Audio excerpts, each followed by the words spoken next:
है लोगों का, जिन लोगों की मौतें हुई उनका भी सामान है और जो लोग इसमें सवार थे उनका भी सामान है।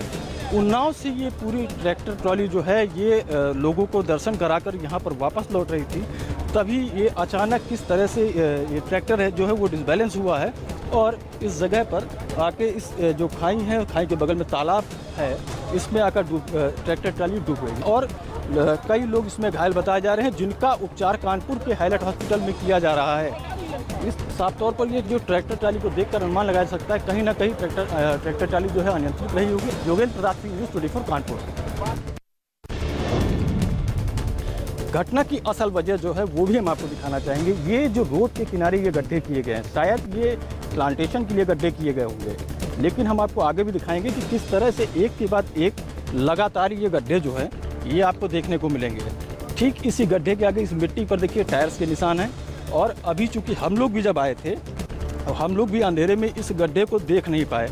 और ये दूसरा अगला गड्ढा आपको दिखाते हैं कि ये सड़क के किनारे जो गड्ढे बने हुए हैं और ठीक इसी के सामने ट्रैक्टर ट्राली जो पलटी हुई है वो ठीक इसी के सामने है। कुल मिलाकर जो ये घटना सामने नज़र आई है उसके पीछे एक अहम वजह ये भी हो सकती है, क्योंकि सड़क के किनारे गड्ढे हैं और गड्ढों का कुछ पता नहीं, अंधेरे में दिखाई ही नहीं पड़े गड्ढे।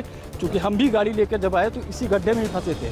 ठीक बगल में जो ट्रैक्टर ट्राली है, ट्रैक्टर ट्राली को देखिए आप, उन्हीं गड्ढों की वजह से हो सकता है कि साइड से कोई गाड़ी आ रही हो और उस गाड़ी की वजह से ट्रैक्टर ने इस गड्ढे को ना देखा हो, जिसकी वजह से अनियंत्रित होकर ये ट्रैक्टर बगल में गड्ढे में जा गिरा। योगेंद्र प्रताप सिंह, न्यूज़ 24 कानपुर। वहीं जैसे ही हादसे की खबर प्रशासन को लगी, पुलिस के जवान और एसडीआरएफ की टीमें मौके पर पहुंची और फिर रेस्क्यू ऑपरेशन शुरू हुआ। एसडीआरएफ के जवान उस तालाब के अंदर उतरे और लोगों की तलाशी शुरू की। बताया जा रहा था कि जब सभी लोगों को निकाल लिया गया था, लेकिन तब भी एक बच्ची लापता थी, जिसे ढूंढने के लिए खास तौर पर एसडीआरएफ की टीम को बुलाया गया और बच्ची की तलाशी शुरू कर दी गई। वहीं इस हादसे के बाद लापरवाही बरतने पर साड़ थाना प्रभारी आनंद कुमार पांडे के साथ ड्यूटी पर तैनात पीआरवी के 4 पुलिसकर्मी निलंबित कर दिए गए हैं। कानपुर में हुए दर्दनाक हादसे पर राष्ट्रपति द्रौपदी मुर्मू, पीएम मोदी, गृह मंत्री अमित शाह और सीएम योगी ने दुख जताया है। पीएम मोदी ने हादसे में मृतक के परिजनों को 2 लाख रुपए और घायलों को 50,000 रुपए मुआवजे का ऐलान किया है। तो वहीं सीएम योगी ने भी मृतकों के आश्रितों को 2 लाख और घायलों को 50,000 रुपए की सहायता राशि देने की घोषणा की है। उधर समाजवादी पार्टी के मुखिया अखिलेश यादव और कांग्रेस महासचिव प्रियंका गांधी ने भी हादसे पर दुख जताया है। और चलिए इस बीच आपको ब्रेकिंग न्यूज दे दें। कानपुर में बेलगाम रफ्तार का कहर देखने को मिला है और इन दोनों ही हादसों में 30 से ज्यादा लोगों की मौत हो गई है। गंभीरपुर गांव में पहला हादसा जिसमें 26 की मौत हुई है, यहां ट्रॉली पलटने से हादसा हुआ। दूसरा हादसा अहिरवा में हुआ और इस हादसे में 5 लोगों की मौत हो गई। और मानस श्रीवास्तव मेरे सहयोगी सीधा जुड़ रहे हैं कानपुर से। मानस, फिलहाल क्या अपडेट इस मामले को लेकर, क्योंकि लापरवाही के आरोप भी यहां स्थानीय लोगों ने इस पूरे मामले को लेकर लगाए हैं कि अगर वक्त रहते यहां जो घायल लोग थे उन्हें इलाज मिलता तो शायद कईयों की जान बची जा सकती थी।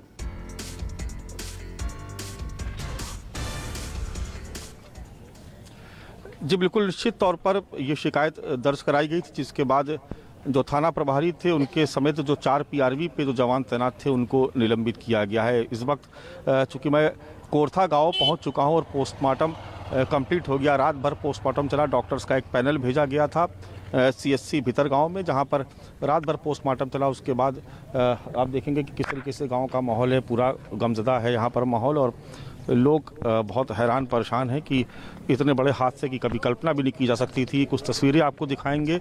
ये देखिए, गांव में जो शवों को ले जाने के लिए जो प्लेटफॉर्म बनाए जाते हैं वो एक साथ यहाँ पर बड़ी संख्या में, चूँकि 26 मौतें हुई हैं, तो पूरा गांव मिलकर के यहाँ पर देख रहे हैं किस तरीके से यहाँ पर जो प्लेटफॉर्म बनाया जाता है बांस का, वो यहाँ पर बनाया जा रहा है और तमाम शव जो हैं वो उनके अपने घरों तक पहुँच चुके हैं। और इस गांव ने कल बहुत हंसी खुशी के साथ अपने गांव की तमाम महिलाओं को और जो पुरुष थे उनको भेजा था कि गांव में ही एक मुंडन का कार्यक्रम होना था, जिसको लेकर के सभी गांव वाले खुशी खुशी गए थे और उन्नाव तक गए थे। उन्नाव के बक्सर एक जगह है जहां तक वो गए थे और वहां से मुंडन संस्कार पूरा होने के बाद वापस गांव की तरफ लौट रहे थे और गांव के करीब पहुंचते ही ये देखिए हादसा हुआ और जिसमें तमाम लोगों की मौत हो गई। लोग यहाँ पर शवों के पास रोने के लिए लोग कम पड़ गए क्योंकि हर दूसरे घर में यहाँ पर मातम पसरा हुआ है। जो लोग हैं वो बेहद हैरान परेशान है, उनको समझ में नहीं आ रहा है कि वो क्या करें।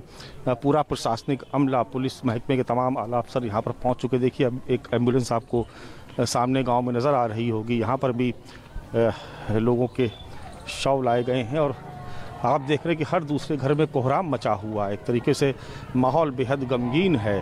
हर दूसरे घर में कोई एक डेड बॉडी आपको नज़र आ रही है। देखिए ये दो घर आमने सामने है, एक शव आपको सामने नज़र आ रहा है और दूसरा उसके ठीक सामने, और दोनों ही घर में जो देख रहे हैं आप औरतें विलाप कर रही हैं। किस तरीके से ये हादसा पेश आया, बहुत ही दर्दनाक और दिल दहला देने वाला मंजर है और पूरे गांव में कमोबेश यही स्थिति बनी हुई है।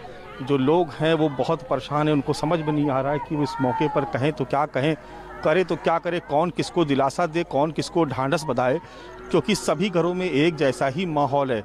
एक साथ 26 लोगों की मौत ने इस गांव को दहला के रख दिया, हिला के रख दिया है। न केवल इस गांव के लोग बल्कि आसपास के तमाम गांव के लोग इस हादसे से बेहद क्षुब्ध हैं, बहुत गमज़दा हैं। उनकी जो स्थिति है वो बहुत दयनीय बनी हुई है। लोग समझ नहीं पा रहे हैं एक दूसरे को दिलासा दें तो कैसे दें, क्योंकि जो तमाम आपको हम गांव की तस्वीरें दिखाने की कोशिश कर रहे हैं, इस पूरे गांव में एक तरीके से मातम पसरा हुआ है।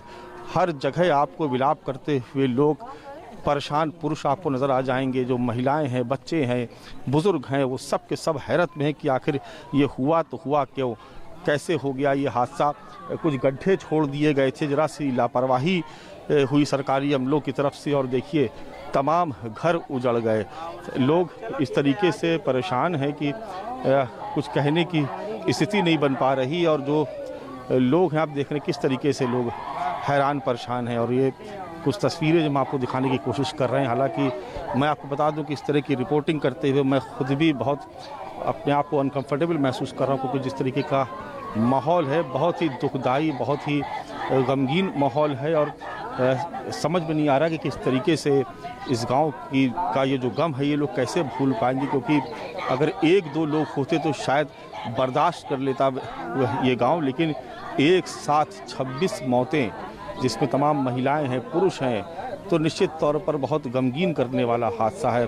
हम इसीलिए बहुत तस्वीरें आपको करीब से नहीं दिखा रहे हैं, क्योंकि ये कुछ ऐसी तस्वीरें हैं जो विचलित कर सकती है लोगों को, जिस तरीके का यहाँ माहौल बना हुआ है। लेकिन मैं इतना ज़रूर कह सकता हूँ कि एक ऐसा हादसा है जिसकी कल्पना कभी किसी ने नहीं की थी और न केवल गांव के लोग बल्कि जो तमाम जो दूसरे जो चाहे पुलिस के जवान हो या जो प्रशासनिक अधिकारी हों, वो सब के सब बहुत परेशान है। पूरी रात यहाँ पर लोगों ने जा करके और ये कोशिश की कि जो परिजन हैं उनको बहुत कम तकलीफ हो, इसलिए रात भर पोस्टमार्टम चला और जो प्रशासनिक अमला था वो पूरा मौजूद रहा। ये तस्वीरें हैं जो आपको दिखा रहे हैं। हालांकि हम अपने कैमरामैन से कहेंगे कि बहुत दूर से तस्वीरें दिखाएं, क्योंकि ये तस्वीरें आज जो हमारे दर्शक हैं उनको विचलित कर सकती है, उनको परेशान कर सकती है, इसलिए बहुत करीब जा करके नहीं दिखा रहे हैं। लेकिन निश्चित तौर पर ये हादसा ऐसा है जो परेशान कर रहा है लोगों को और लोगों को सोचने पर मजबूर कर रहा है कि आखिर ये हुआ तो हुआ क्यों। वाकई में बहुत ही हृदय विदारक घटना है और वाकई में मानस साहब जिस जगह मौजूद हैं वहां रहकर रिपोर्टिंग करना और ज्यादा मुश्किल हो जाता है ऐसे माहौल में, जब हर घर में किस तरह से मातम पसरा है। तस्वीरें हम देख रहे हैं। अभी फिलहाल किस तरह से अब इस मामले में आगे जांच की जाएगी, क्योंकि सस्पेंशन किया गया है, कई पुलिसकर्मियों का लापरवाही तो सामने आई ही है, लेकिन यहाँ पर क्योंकि ये भी शिकायत रही है कि गांव में जगह जगह गड्ढे बने हुए हैं जिसमें पानी भरा हुआ है और शायद मानस ये कोई पहली घटना नहीं होगी, इससे पहले भी इस तरह की छोटी मोटी घटना तो हुई होगी इससे पहले, जिसमें बेशक डेथ टोल नहीं होगा लेकिन घटनाएं, हादसे इस तरह के हुए होंगे।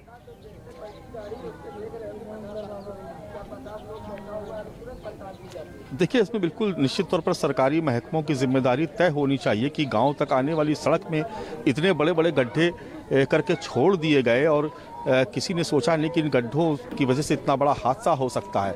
तो निश्चित तौर पर इसमें जांच चल रही है। मुख्यमंत्री की तरफ से आदेश दिया गया है, फौरी तौर पर जो थाना प्रभारी और 4 पुलिसकर्मियों को सस्पेंड किया गया है। लेकिन ये बताया जा रहा है कि प्लांटेशन के लिए सड़क किनारे कुछ गड्ढे खोद के छोड़ दिए गए थे और वो गड्ढे जानलेवा साबित हुए। और इस गांव तक मैं जब आ भी रहा था तब भी मैंने देखा कि जब आप कानपुर शहर से जब गांव की तरफ आप एंट्री लेते तो तमाम जगह कुछ दूर तक सड़कें बहुत आपको अच्छी नज़र आएंगी, लेकिन जैसे ही आप गांव की तरफ मुड़ते हैं सड़कें बेहद ख़राब हो जाती हैं। और सड़कें अगर शायद दुरुस्त होती तो इतना बड़ा हादसा ना होता। तो ये जिम्मेदारी भी तय होनी चाहिए कि आखिर इस लापरवाही के लिए जिम्मेदार कौन है और जिसकी वजह से इस गांव में इतना बड़ा हादसा हो गया, इस गांव के लोगों को इतना बड़ा शोक यहाँ पर झेलना पड़ रहा है, इतना बड़ा मातम यहाँ पर आप देख रहे चारों तरफ किस तरीके से लोग परेशान हैं। तो जांच होगी और निश्चित तौर पर हो सकता है कि इसमें कार्रवाई भी हो। लेकिन ये कोई पहली घटना नहीं है। आप लगातार देख रहे हैं जब से बारिश शुरू हुई आए दिन उत्तर प्रदेश से इस तरह की खबरें आ रही हैं, गड्ढों में गिर करके लोगों की जान जा रही है। बीते दिनों इस बात को कहा भी गया था कि गड्ढा मुक्त सड़कें की जाएंगी, लेकिन जब आप गांव की तरफ आते हैं तो शहरों को छोड़ दीजिए, जब आप गांव की तरफ आते हैं तो सड़कें बेहद ख़राब नज़र आती हैं। और इसको अगर दुरुस्त किया जाता तो शायद एक साथ 26 लोगों की जानें नहीं जाती। बिल्कुल बिल्कुल। यहाँ पर कोरथा गांव और शायद ये कोरथा गांव के तमाम लोग जिन्होंने अपनों को खोया है वो कल की उस काली रात को कभी भूल नहीं पाएंगे। जिस तरह का माहौल इस वक्त बना हुआ है, वाकई में कानपुर में हुए इस बड़े हादसे ने सभी को झकझोर दिया। एक छोटा सा ब्रेक हम यहाँ लें, देखते रहिए न्यूज़ 24।